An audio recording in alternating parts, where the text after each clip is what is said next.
안녕하세요. 케찹 스토리의 조이스. 하워드입니다.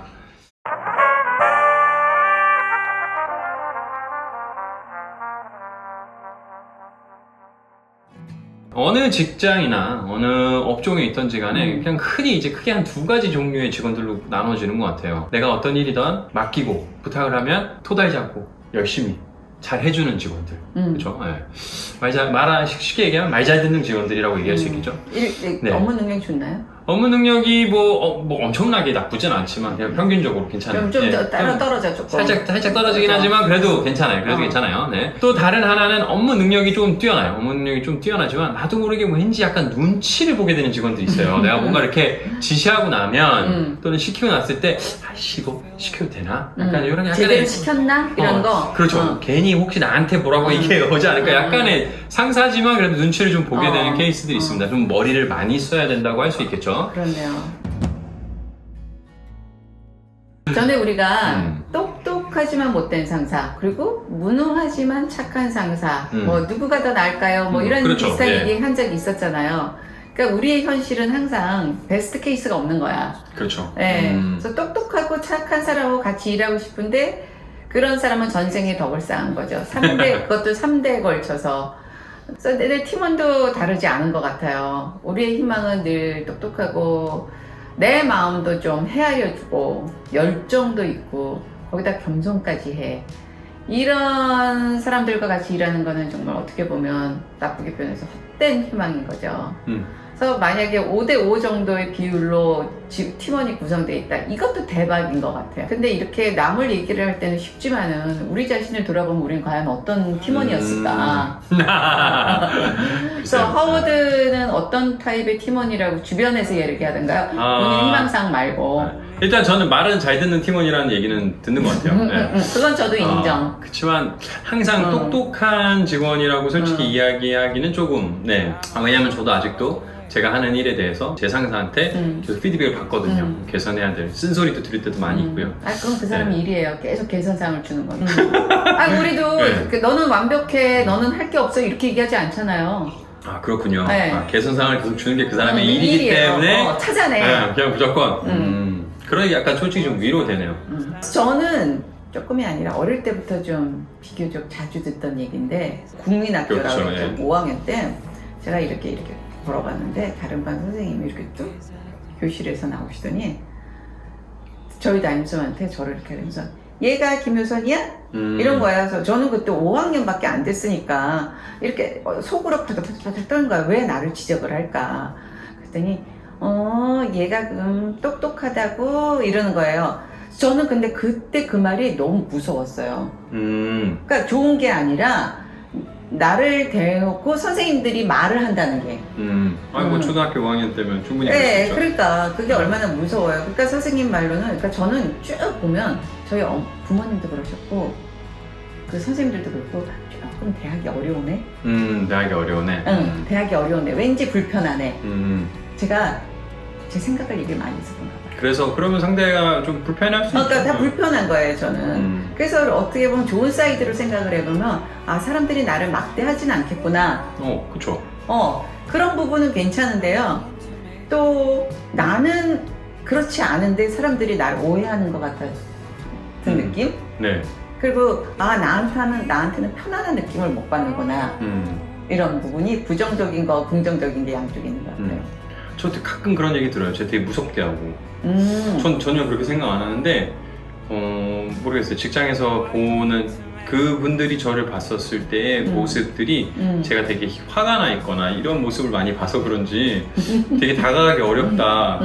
얼굴 표정이라든지 이런 걸 보면 다가가기 어렵다. 벽이 있는 사람 같다. 그런 얘기 들을 때 있거든요. 정말 그런 사람 아닌데. 그러니까 우리 억울합니다. 네. 일단 당연히 스마트하고 업무 능력이 뛰어난 직원들, 매니저들이 다 선호하는 일이겠죠. 사실 이게 또 그렇기 때문에 더 피곤한 부분들도 있거든요.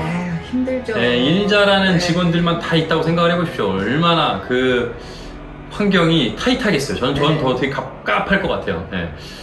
당연히 업무를 줘야 되고 지시를 해야 되는 상사의 입장으로서 내가 무식하면 안 되니까 더 고민해야 되고요. 더 똑똑해 보여야 되고 더 스마트한 디렉션을 줘야 되기 때문에 피곤합니다. 되게 피곤해요. 물론 이제 조직이 잘 되기 위해서 리더 입장에서는 좋을 수 있지만 사실 이게 정말 피곤할 수 있거든요. 그리고 무엇보다 이런 똑똑한 직원들을 관리하는 데 있어서는 감정적인 에너지 소모가 정말 많아요. 왜냐하면 이분들이 이야기하는 것들이 좀 다르거든요. 그것에 대해서 공감해주고 거기에 대해서 디렉션을 줘야 되고 하려면 인간이기 때문에 매니저로서 에너지 소비가 정말 많아요. 맞아. 네. 그리고 항상 그들의 고민들에 뭔가 더 나은 인사이트를 제공해 주려고 하는 그 부담감도 상당하고요. 그래서 똑똑한 직원들만 계속 있는 것이 사실은 뭐 리더로서 좋을 것 같다라고 생각하지만 별로 그렇지 않다. 정말 힘들고 이들을 계속 리텐션 시키기 위해서 더 모티베이션 주기 위해서 더 어드밴스드 된 일을 줘야 되고 챌린징한 환경을 만들어 줘야 되고 코칭을 해줘야 되고 정말 피곤하죠. 네. 말해서 뭐 하겠어요. 저는 솔직히 이런 타입의 직원들만으로 full로 있다. No thank you. 저도. 제가 이제 좀 그 반대의 직원들이 제 감정 해소 창구라고 얘기하지는 않아요. 하지만 인간으로서 가끔 내가 편히 다가갈 수 있는 팀원도 저한테는 절실한 것 같아요. 그렇죠. 네. 그래서 극단적인 몇 명을 제외하고 능력이 부족한 직원들은 제가 리드해줘서 끌어올릴 수 있다고 저는 생각을 해요. 무슨 얘기인지 아시겠죠? 네. 그러니까 좀 이렇게 내가 리드해주고 가르쳐주고 코칭해주고 이러면서 근데 너무 잘나서 건방이 하늘을 찌르는 직원은 전 정말 땡큐예요. 아무리 실력이 있어도 제가 그만큼 더 노력을 해야 되거든요. 그게 너무 어렵죠. 맞아요. 네. 그래서 저는 그렇고 다른 상사들은 상사들의 타입에 따라 선호하는 직원들의 타입이 좀 달라지는 것 같아요. 그러니까 너무 뻔한 얘기 같지만 우리가 한번 다시 되짚어 보자면 제 예전 상사는 2대8 법칙을 주장을 하세요. 고수하시고. 네.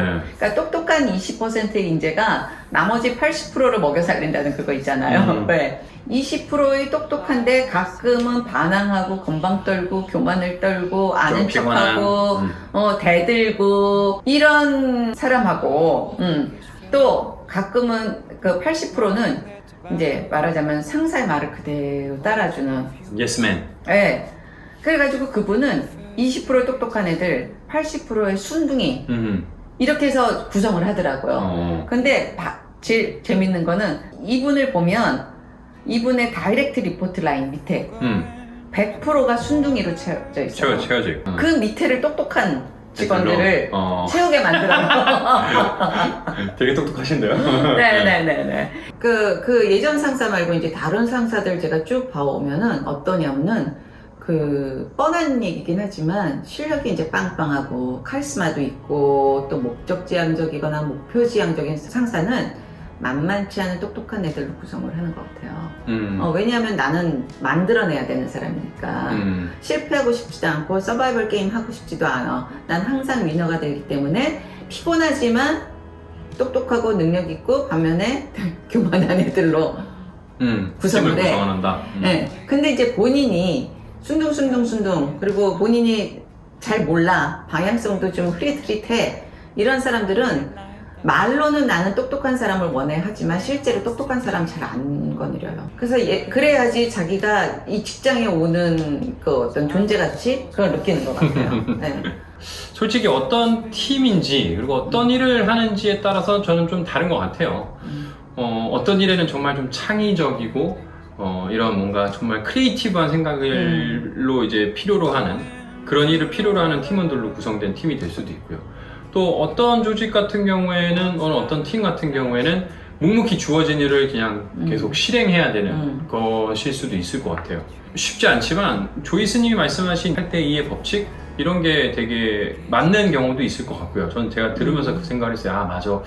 내 주변에 이런 조직들은 저 룰을 따른 것 같다. 약간 이런 생각이 들 때도 있고 또 여러 부서들의 그 펑션들이 다르기 때문에 이것들도 되게 좀 다를 수 있을 것 같아요. 때로는 뭐 1대9 뭐 이럴 수도 있는 거고 그렇죠. 네, 이건 되게 다른 것 같아요. 하지만 이런 얘기를 오늘 하면서 제가 든 생각은 내가 과연 나는 조직에서 어떤 사람이 되고 싶은가 라는 생각을 하게 되는 것 같아요. 나는 조직의 브레인이 되고 싶은가? 아니면 나는 조직의 손과 발 같은 사람이 되고 싶은가? 물론 능력에 따라서 다르기도 하겠지만. 네. 근데 여기서 여러분들께 드리고 싶은 이야기는 우리가 계속 이야기한 게 사실 있거든요. 조직에 브레인만 있다고 생각하면 그것만큼 피곤한 것도 없거든요. 그럼요. 손과 발도 있어야죠. 네. 조직에 또 손과 발만 있으면 그것만큼 답답한 것도 없을 거고요. 그럼요. 네. 그래서 이것의 밸런스를 이루기 위해서 일단 내가 어떤 사람이고 되고 싶고 그리고 내가 어떤 사람인지를 좀 아는 게 저는 좀 필요할 것 같아요. 네. 네, 저희가 예전에도 한번 이야기 드렸던 것 같아요. 나의 그 장점, 내 스트렝스를 찾아라 라는 이야기 많이 드렸고 그걸 하다 보면 내가 브레인에 더 적합한지 손인지 발인지 뭐 눈인지 나에 대해서 더 잘 알아서 내가 조직에 어떤 그 구성원의 역할을 해야 되는지를 여러분들이 아실 수 있고 거기에 내가 더 어디에 더 열정을 갖는지 알 수 있을 것 같아요. 직장 생활을 하다 보면 그럼에도 불구하고 뭐 많은 사람들이 언젠가 나는 브레인이 돼야 되겠다 그리고 나는 브레인이 되고 싶어 라는 생각을 하게 되거든요. 특히 젊었을 땐 그런 얘기 진짜 많이 들어요. 어떻게 하면 저 하워드님처럼 될 수 있어요? 어떻게 하면 저렇게 되나요?